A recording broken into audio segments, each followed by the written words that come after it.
जैन साथियों, स्वागत है आपका हमारे YouTube चैनल जेके नॉलेज फैक्ट्स में। और आज हम बात करने वाले हैं दिल्ली पुलिस कांस्टेबल 2023 की मैथ की स्ट्रेटजी के बारे में। 15 में से 15 का जो स्कोर है वो मैथ में कैसे करें, यानी कि आपका टोटल जो पेपर होगा 100 क्वेश्चन का पेपर आपका जो 100 नंबर का। इसमें बात करते हैं नेगेटिव मार्किंग जो होगी आपकी 1/4 की, यानी कि आपका 4 गलत होने पर एक सही अंक काट लिया जाएगा। इसके बाद हम बात करते हैं मैथ की। आज हम बात करेंगे मैथ की। तो मैथ में क्या है कि 15 क्वेश्चन में से आप अगर 12 या 13 क्वेश्चन भी कराते हो तो आपका स्कोर बहुत अच्छा हो जाएगा। सबसे ज़्यादा वेटेज हमारा जीएस का है, इसके लिए मैंने एक वीडियो बना रखी है, वो आप वहाँ जाके देख सकते हैं। बात करते हैं मैथ की। सबसे पहले हम बात करेंगे चैप्टर वाइज। 15 में से जो आपका मैं बात करूँ 14 क्वेश्चन जो होते हैं आपके अर्थमेटिक में से आते हैं, 14 क्वेश्चन, और 1 से 2 क्वेश्चन जो आपका एडवांस मैथ में से आता है। तो इसका मतलब हमें सबसे ज़्यादा फोकस जो रखना है सिर्फ अर्थमेटिक पर रखना है। तो अर्थमेटिक में बात करें चैप्टर की, कौन कौन से चैप्टर हमें पढ़ने हैं। परसेंटेज, लाभ एंड हानि, अनुपात हमें पढ़ना है, समय and car, time and work, साधारण ब्याज, चक्रवृद्धि ब्याज, समय, दूरी और नाव और धारा, ये दोनों एक साथ आप पढ़ सकते हैं, दोनों का कॉन्सेप्ट सेम है। आयु, एज वाला, और संख्या पद्धति, number system, LCM and HCF, लासा और मासा जिसे हम बोलते हैं, सरलीकरण, सिंप्लीफिकेशन और औसत, ये अर्थमेटिक के चैप्टर हैं। जितने आपको मैंने 11 चैप्टर जो बताए ये अर्थमेटिक के चैप्टर हैं, जिनमें से 12 से 13 क्वेश्चन आपके अर्थमेटिक में से आने वाले हैं, और 1 से 2 क्वेश्चन जो होगा वो एडवांस में आएगा। एडवांस में से भी जो आएगा वो मेंसुरेशन में से आएगा, यानी कि 1 से 2 क्वेश्चन जो होगा एडवांस मैथ का होगा, वो भी किस चैप्टर से होगा, मेंसुरेशन चैप्टर से, यानी क्षेत्रमिति से होगा। और 12 से 13 क्वेश्चन जो होंगे वो अर्थमेटिक से, इन 11 टॉपिक से आएंगे। यानी कि आप इन 11 चैप्टर को आप अगर कर लेते हैं, मेंसुरेशन को भी ना करें, तो आपका स्कोर बहुत अच्छा हो जाएगा। बात करते हैं कि इनको हम करें कैसे, कहाँ से करें, कैसे करें। सबसे पहले मैं बात करूं कि आप और भी वीडियो आपने देखी होगी मैथ के बारे में, तो बताया कि प्रीवियस ईयर क्वेश्चन पहले कर लो, ये कर लो। एक बात बताओ, जब आपको यही नहीं पता होगा कि परसेंटेज में क्वेश्चन कैसे सॉल्व होते हैं, तो प्रीवियस ईयर क्वेश्चन को देखकर क्या फायदा होगा। मैं बस ये कहना चाहता हूँ कि सबसे पहले आप अपने सिलेबस को कंप्लीट करो। सबसे पहले आप अपना सिलेबस कंप्लीट करो। आपका अगर सिलेबस कंप्लीट है तो आप अच्छे से स्कोर कर पाओगे, प्रीवियस ईयर क्वेश्चन भी आप सॉल्व कर पाओगे, मैथ में प्रैक्टिस सेट भी अच्छे से लगा पाओगे। अगर आपका सिलेबस ही कंप्लीट नहीं है तो आप कैसे स्कोर कर पाओगे। स्कोर हो ही नहीं सकता जब तक आपका सिलेबस कंप्लीट नहीं है। सबसे पहले हमें क्या है, फोकस रखना है सिर्फ सिलेबस कंप्लीट करने में। सिलेबस कंप्लीट करने से मतलब ये नहीं कि आपको 4 महीने 5 महीने लगाने हैं। नवंबर में आपका एग्जाम होना है, तो आपके पास सिर्फ 2 से ढाई महीने आपके पास बचा हुआ है, यानी कि 2 महीने के अंदर आपको सिलेबस कंप्लीट करना है। और लास्ट के 15 दिन 20 दिन जो आपके बचेंगे वो आप पर प्रैक्टिस सेट और प्रीवियस ईयर पर फोकस देना है। मैं बात करूँ, आप जैसे ही आपका इस सिलेबस आधा हो जाता है, 1/2 हाफ आपका सिलेबस हो जाता है, तो आप वहाँ पर वीकली, यानी कि वीक में एक प्रैक्टिस सेट लगा सकते हो। आपका सिलेबस जैसे ही आधा हो जाता है तो वीक में एक प्रैक्टिस सेट लगा सकते हो।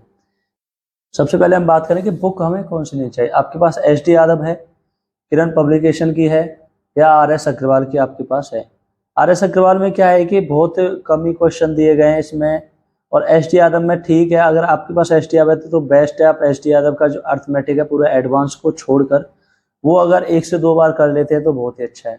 किरण में क्या है कि पूरा प्रीवियस ईयर का कंपाइलेशन दिया गया है, जितने भी एसएससी द्वारा पेपर कराए गए प्रीवियस ईयर के उसमें सारे पेपर दिए हुए हैं, और चैप्टर वाइज दिया गया है। किरण में जो आपको जो बुक दिखाई दे रही है किरण की, ये मोटी वाली जो बुक है, ये देखने में मोटी लगती है, लेकिन इसमें एडवांस आधा जो है वो एडवांस का है और आधा अर्थमेटिक का है।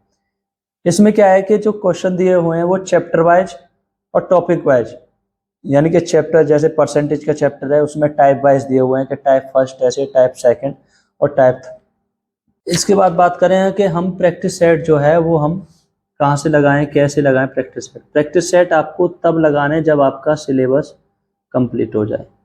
आपका सिलेबस कंप्लीट हो जाए या आपका सिलेबस आधा हो जाए तो आप प्रैक्टिस सेट लगा सकते हैं। प्रैक्टिस सेट आप लगाओगे और स्कोर कम आएगा, उससे क्या है कि आप डिमोटिवेट हो जाओगे। डिमोटिवेट हो जाओगे तो आपका जो मन है वो पढ़ाई में नहीं लगेगा। सबसे पहले आप अपना सिलेबस कंप्लीट करो, जो मैंने आपको चैप्टर बताए। आधा सिलेबस कंप्लीट हो जाए तो आप प्रैक्टिस सेट लगाओ, उससे भी क्या है कि आपका स्कोर 7 से 8 या 8 से 9 के बीच में आता है तो बहुत अच्छा है, क्योंकि सिलेबस आधा हुआ है। तब हमारा इतना आ रहा है। जैसे हमारा सिलेबस कंप्लीट हो जाएगा 12, 13 या 13 से 14 क्वेश्चन हमारे ठीक होने लगेंगे। सिर्फ आपको अर्थमेटिक करना है। अगर आप पूछोगे राय से तो मैं अपनी राय यही दूंगा कि आप सिर्फ अर्थमेटिक को करो। एक क्वेश्चन के चक्कर में, एडवांस का एक क्वेश्चन आना है, उसके चक्कर में आप पूरा मेंसुरेशन पढ़ोगे, और मेंसुरेशन कोई छोटा चैप्टर नहीं है। मेंसुरेशन क्या है कि बहुत बड़ा चैप्टर है। उसके आप फॉर्मूले याद करते करते आपको बहुत टाइम लग जाएगा। जिसने अगर पहले कर रखा है तो वो आराम से कर सकता है, एक क्वेश्चन के पीछे नहीं भागना है। प्रैक्टिस सेट आप अभी भी लगा सकते हो, जिससे क्या है आपको पता चलेगा कि आपका कौन सा जो चैप्टर है वो वीक है। हफ्ते में एक चैप्टर यानी कि वीक में आप एक प्रैक्टिस सेट लगा सकते हो। प्रैक्टिस सेट कौन से लगाने हैं? प्रैक्टिस सेट जो है प्रीवियस ईयर के लगाते हैं। प्रीवियस ईयर की प्रैक्टिस सेट आप लगाओगे तो आपको पता चलेगा कि जो क्वेश्चन आते हैं वो किस प्रकार से आते हैं, कौन से टॉपिक में से आते हैं ज़्यादा, या कौन से चैप्टर में से सबसे ज़्यादा क्वेश्चन आते हैं, वो आपको पता चल जाएगा प्रैक्टिस सेट के थ्रू। मान लो अगर आपने प्रैक्टिस सेट लगाया, आपके 5 क्वेश्चन ठीक हुए, 5 नंबर आपके आ गए, तो आपको डिमोटिवेट नहीं होना है। आपको ये पता चलेगा, जो आपको फिर एनालाइज करना उस प्रैक्टिस सेट को, कि ये तो 10 क्वेश्चन मेरे गलत हुए हैं, वो कहाँ से हुए हैं, किस टॉपिक से हुए हैं और किस चैप्टर्स की वजह से हुए हैं। आई होप आप समझ पा रहे होंगे। आपका इस हिसाब से आप चलोगे तो 15 में से 12-13 क्वेश्चन आप आराम से ठीक कर सकते हो। 15 में से 12-13 क्वेश्चन आप ठीक कर सकते हो। अगर इतना स्कोर आपका मैथ में हो रहा है तो आपको कोई भी मेरिट में आने से नहीं रोक सकता। अब यही नहीं कि आप मैथ में ही फोकस कर रहे हो सिर्फ, ना जीएस में फोकस है, ना आपका रीजनिंग में फोकस है, ना आपका कंप्यूटर में फोकस है। फोकस सब में रखना है। मैथ पढ़ना कितने घंटे है? मैथ की मैं बात करूँ, आपको 2 से 3 घंटे मैथ को देने पड़ेंगे। ये बिगिनर के लिए है कि जो शुरुआती कर रहे हैं, तो यानी कि 3 घंटे आपको देने पड़ेंगे, तभी आपका स्कोर 3 महीने कम, जो सिलेबस है 3 महीने में कंप्लीट हो पाएगा। वो भी 90% कंप्लीट होगा, 100% आप कंप्लीट नहीं कर सकते हो। और आपने पहले से मैथ पढ़ रखा है, आपका लेवल अच्छा है, यानी मॉडरेट आप क्वेश्चन सॉल्व कर लेते हो, तो आप 2 घंटे भी पढ़ोगे तो आपका चल जाएगा। लेकिन आपको जो है, जो पहले से पढ़ रखे हो, प्रीवियस ईयर पर ध्यान ज़्यादा देना। और जो मैंने आपकी किरण की जो बुक बताई, इसमें क्या है, प्रीवियस ईयर का कंपाइलेशन दे रखा है। प्रीवियस ईयर के जितने भी क्वेश्चन एसएससी ने करा रखे हैं, इसमें टॉपिक वाइज और चैप्टर वाइज दे रखे हैं। आप ऐसे लेंगे तो बेस्ट है। आपके पास ये तो ठीक है, आर.एस. अग्रवाल जिसके पास है, वो अगर एस.डी. यादव भी ले लेगा, ठीक है। नहीं, आर.एस. अग्रवाल से भी क्या है, आर.एस. अग्रवाल को आपको 2 से 3 बार करना पड़ेगा। आर.एस. अग्रवाल में क्या है कि थोड़े इजी क्वेश्चन दे रखे हैं, तो किरण में थोड़े जो अब आते हैं क्वेश्चन वो दे रखे हैं। आई होप आपको वीडियो अच्छी लगी होगी। अगर कोई भी डाउट है तो आप कमेंट में डाल देना, मैं आपके डाउट को क्लियर करने की पूरी कोशिश करूंगा। आई होप आपको ये वीडियो अच्छी लगी होगी। अगर वीडियो अच्छी लगी तो भाई चैनल को सब्सक्राइब और वीडियो को लाइक शेयर करना ना भूलें। आगे कोई भी मैं आपके लिए ऐसी अच्छी वीडियो लाते रहूँगा। अगर वीडियो में कोई भी अगर आपको लगता है कि ये कमी है, तो आप कमेंट में मैसेज कर सकते हो, मैं आपको रिप्लाई ज़रूर करूँगा और उस कमी को सुधारने की कोशिश करूँगा जो मुझसे हुई है। धन्यवाद। जय हिंद, जय भारत।